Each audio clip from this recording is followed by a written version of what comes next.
La question de savoir s'il vaut mieux avoir des amis ou rester seul est un débat qui touche de nombreux aspects de la vie. Certains préfèrent la solitude, où ils trouvent paix et liberté, tandis que d'autres estiment que les amitiés sont essentielles pour le bonheur et l'épanouissement. Chacune de ces positions présente des avantages et des inconvénients, et le choix dépend souvent de la personnalité et des circonstances de chaque individu. D'un côté, avoir des amis présente de nombreux avantages.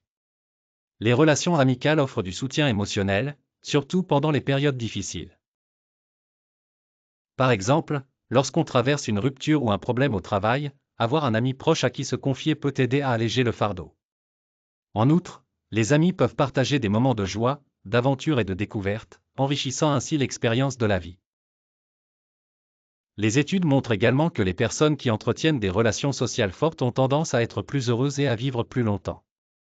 Cependant, l'amitié demande du temps, de l'énergie et un certain degré de compromis. Certains individus, notamment les introvertis, peuvent ressentir le besoin de passer du temps seul pour se ressourcer. La solitude peut être bénéfique pour ceux qui recherchent la tranquillité et la réflexion personnelle. Par exemple, les artistes ou les écrivains trouvent souvent leur inspiration dans les moments de solitude. De plus, rester seul peut aider à mieux se connaître, à développer son autonomie et à réfléchir sur ses objectifs personnels. Cela dit, un équilibre est nécessaire. Trop de solitude peut entraîner l'isolement social, ce qui peut avoir des effets négatifs sur la santé mentale. À l'inverse, être constamment entouré peut mener à une surcharge émotionnelle, surtout si les relations sont superficielles ou conflictuelles. Il est donc important de trouver un juste milieu entre le temps passé avec les amis et celui consacré à soi-même. En fin de compte, choisir entre avoir des amis ou rester seul dépend des préférences personnelles et des besoins de chacun. Si les amitiés apportent un soutien précieux et des expériences enrichissantes, la solitude peut offrir une paix intérieure et une chance de croissance personnelle. L'idéal est de cultiver des relations authentiques tout en réservant du temps pour soi, afin de profiter pleinement des avantages des deux mondes.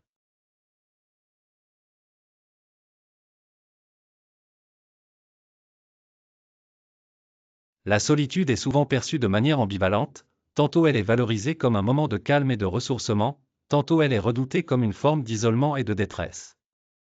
Elle peut avoir des effets bénéfiques, mais aussi des conséquences néfastes. D'un côté, la solitude présente plusieurs bienfaits. Elle permet de se recentrer sur soi-même, de prendre du recul par rapport aux exigences du quotidien, et d'apaiser l'esprit. Ainsi, beaucoup trouvent dans la solitude un moment propice à la méditation, à la réflexion personnelle. Les artistes, les écrivains et les philosophes profitent souvent de ces moments solitaires pour explorer leur imagination ou développer de nouvelles idées. De plus, la solitude peut aider à renforcer l'autonomie et l'indépendance, car elle pousse à se débrouiller seul. Cependant, la solitude peut également avoir des méfaits, surtout lorsqu'elle est subie plutôt que choisie. Lorsque l'isolement devient trop intense ou prolongé, il peut engendrer des sentiments de tristesse, de dépression ou d'anxiété. Par exemple, les personnes âgées qui se retrouvent seules après la perte d'un conjoint ou de leurs amis peuvent ressentir une profonde solitude qui affecte leur bien-être émotionnel. De plus, l'absence de contacts sociaux peut nuire à la santé physique. En effet, les études montrent que l'isolement social est associé à un risque accru de maladies cardiovasculaires et de diminution de l'espérance de vie, de l'anxiété ou même de dépression nerveuse.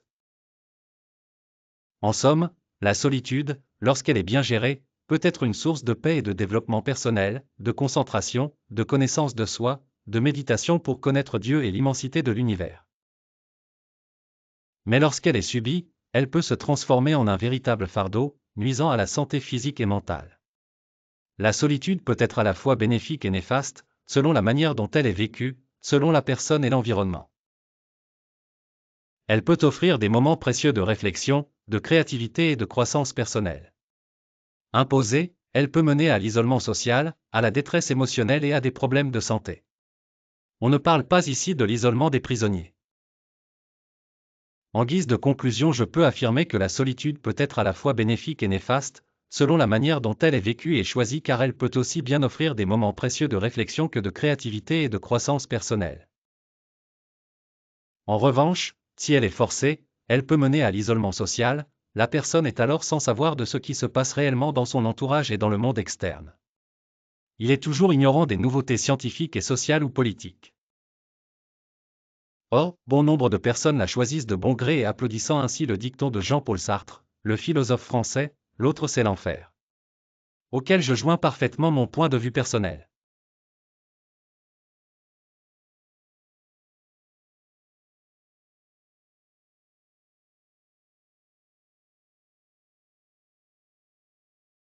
La solitude des prisonniers est une réalité qui suscite de nombreux débats et soulève des questions éthiques. Si l'isolement en prison peut être considéré comme une mesure punitive visant à protéger la société ou à discipliner les détenus, il a aussi des conséquences profondes sur leur santé mentale et physique.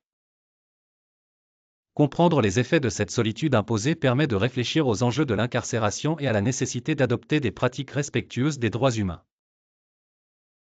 La solitude en prison, en particulier lorsqu'elle prend la forme de l'isolement cellulaire, peut avoir des effets dévastateurs sur les détenus. L'isolement prolongé, qui consiste à rester seul dans une cellule pendant 22 à 24 heures par jour, prive les prisonniers de tout contact social significatif. Cela peut entraîner des troubles psychologiques graves, tels que la dépression, l'anxiété, des hallucinations, et même des tendances suicidaires. De nombreux témoignages de détenus révèlent l'impact négatif de l'isolement sur leur santé mentale, certains décrivant cette expérience comme une forme de torture mentale. En plus des conséquences psychologiques, l'isolement affecte aussi la santé physique. Le manque d'exercice, la privation de lumière naturelle, et l'absence de stimulation sociale peuvent entraîner des problèmes physiques, tels que des troubles du sommeil, une perte de masse musculaire, ou des maladies cardiovasculaires. Par ailleurs, le sentiment de solitude et d'abandon peut exacerber les souffrances des prisonniers, qui se sentent parfois oubliés par la société et leurs proches. Cependant, certains soutiennent que l'isolement peut être nécessaire dans certaines circonstances. Par exemple pour protéger les détenus vulnérables ou éviter les comportements violents. Dans ces cas, l'isolement est envisagé comme une mesure de sécurité plutôt que comme une forme de punition. Néanmoins, même dans ces situations, il est important de limiter la durée de l'isolement. Il est important de prévoir des alternatives, telles que le soutien psychologique ou des activités récréatives, afin de réduire les effets négatifs. La solitude des prisonniers, surtout lorsqu'elle prend la forme de l'isolement cellulaire prolongé, a des conséquences graves sur leur santé mentale et physique. Bien qu'elle puisse être utilisée pour des raisons de sécurité, il est essentiel de l'appliquer de manière limitée et humanitaire. Les prisons doivent favoriser des pratiques qui respectent la dignité des détenus et qui permettent leur réhabilitation, plutôt que de les plonger dans une souffrance supplémentaire. Un équilibre doit être trouvé entre la nécessité de protéger la société et l'obligation de respecter les droits fondamentaux des prisonniers.